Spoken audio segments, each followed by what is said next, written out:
Now I am really excited to talk about today's video, and I am going to talk about a very specific problem, and the problem is I understand English but I cannot speak English. Actually, English comes to my mind but does not come to my mouth. It's my main problem, and if you face the same problem too, so keep watching this video until end and already I get a solution. So let's start with my morning routine. I wake up at 6 o'clock every morning. The phone alarm clock rings loudly on my bed. I stretch my arms and yawn before getting out of bed. First, I drink a glass of warm water. Then I brush my teeth and I wash my face with water and face wash. Then I look at the mirror. I comb my hair properly and make it look neat. I put on my clothes.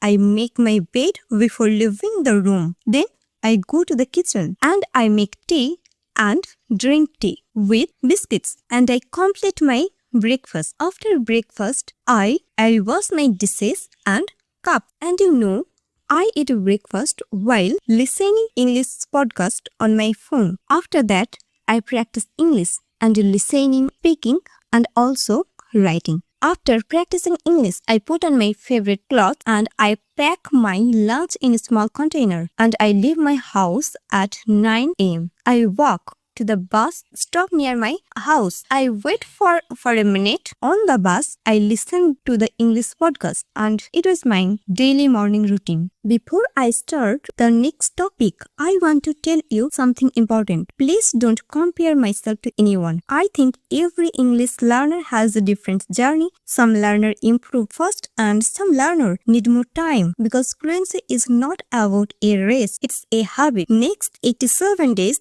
I will work on thinking in English, everyday vocabulary, sentence structure, and build confidence. I want to remember this challenge is not about being fast, not about sounding perfect. This challenge is about consistency, focus, and fluency. I think every day 10 minutes is more powerful than 1 hour once a week. So I practice daily, and practice gets me more confidence, and confidence helps me to consistency.